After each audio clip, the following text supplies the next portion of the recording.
So this video is for you if you are externally free, but internally you don't fully feel it. You have resources, you have a business, but internally you still feel constrained. You still feel like you're at the whim of other people or even just yourself, right? You don't actually feel that sense of freedom that you crave, okay? Now, my name's Cameron Borthwick.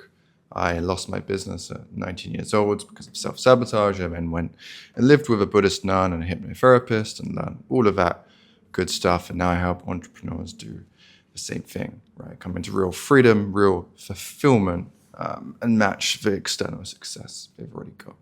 Blah, blah, blah. But anyway, my intense desire to build a business didn't come from some cool creative ambition. It literally came because the idea of having a job sucks. I just couldn't do it. Every job I had, I was like, this is so annoying. I don't like listening to people. I don't like doing what they say. So I'm going to go down this entrepreneurial route. And that's what I did. Yet, when I got there and I'm, living in a beautiful place, literally by the sea, dream life, and I still felt I'm not free. I still felt internally constrained, whether it was by my own calendar or people would say, oh, do you want to come out? And I'm like, I don't really want to, but I do it anyway, or in relationship, kind of feeling pulled and swayed, not free in me, right? Or family, all of these different things.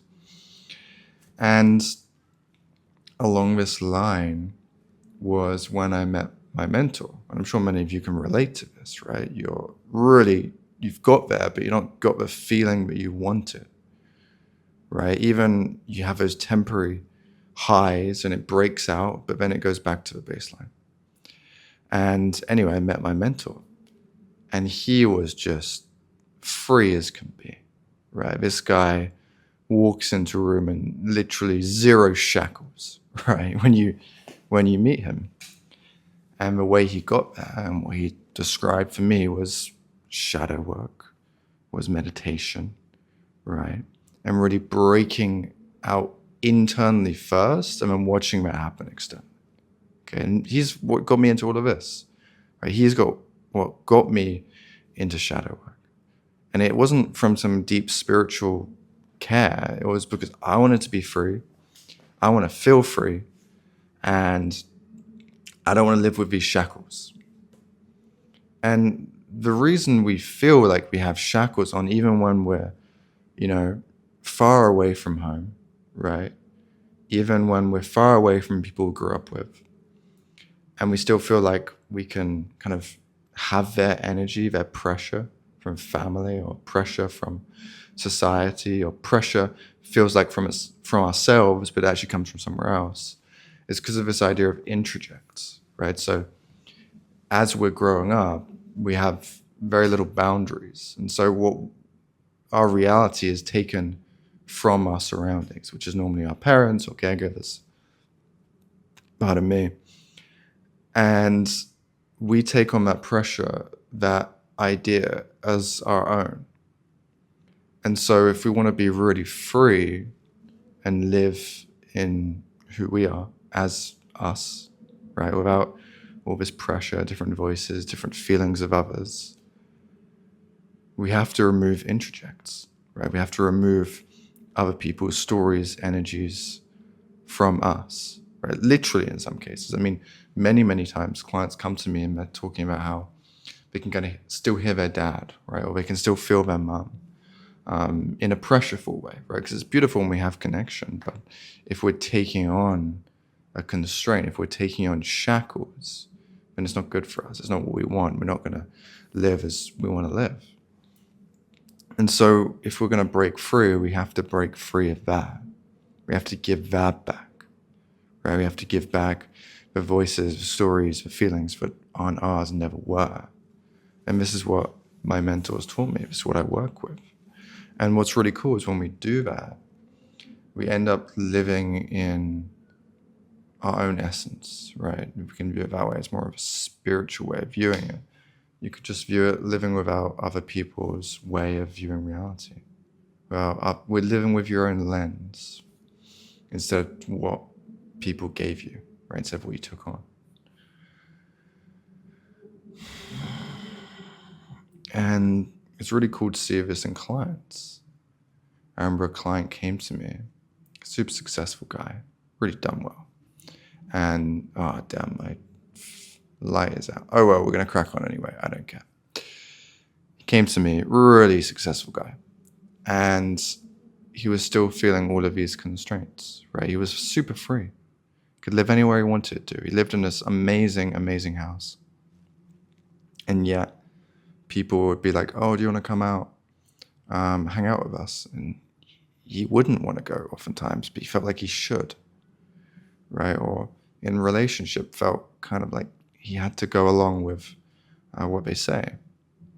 And then even with himself, he just felt internally constricted, right? Internally that he had to perform for this view of society, right? To what other people wanted. And yet, he held on to many of these things. And one of the reasons we hold on to it is because we think it's serving us very often. But as we gave them away and allowed them to drop away, what really emerged was this just tidal wave of his own inspiration. He just started really orientating towards what he wanted, what he cared about. He became free internally first. And then what happened? Well, he would get these invitations from friends. And if he felt like he wanted to go, he would have a wonderful time because he was freely choosing. But if he didn't, he would say no thank you. And he would feel very relaxed. It wouldn't be a big deal. He wouldn't have resistance or resentment. He would just say no thank you. In his relationship, he would just be able to do what he wanted to do, right? To be in his authority and leadership. And if that created a disturbance for his partner, he can have compassion and care, but he's allowed to have his boundaries. And so it didn't create disturbance for him. And then when it came to his business, what started to emerge was his own inspiration, his own purpose, his own meaning of what would he like to work on. Yeah, he's created this beautiful freedom, but what's next, right? Beyond just making money for being free, he's got there. He doesn't need that anymore. What emerges from him? And the only way to find that out, and what we did, was removing the voices that weren't his. Right? The voices of dad saying, you should be like this, you should do this. The voices of mum saying that you'll be loved if you do this. Right? Or just the feelings of that, the pressure that we think is our own, but it's not. And so when he broke through this, he came into his own deep freedom that wasn't at the mercy of what was happening externally. He was still able to use his external resources, do really well, do everything he was already doing. But now he was internally free. He was internally unshackled. And that's what we're aiming to do, right? Even when I'm filming this video, noticing, small moments of being slightly shackled. Right? What's it like to give them back? What's it like to remove them? Small moments where, maybe before I would have just reshot this with proper lighting, but just being okay. It is what it is right now. It's okay. Don't need to take on some pressure that's not mine. However this does, we will see. I don't know, I'm trying something new. Kind of got a little bit of a structure, but not a script, and going a little bit rambly in moments, and maybe that'll be good, maybe it won't. But I can be without the pressure, without the frustration, and just let it land, let it be as it is, right? And so what I'd like to invite you to do, to explore, is what is a pressure or something that you've taken on but you'd like to give back? What constraint have you taken on? What shackles have you taken on that you'd like to drop away?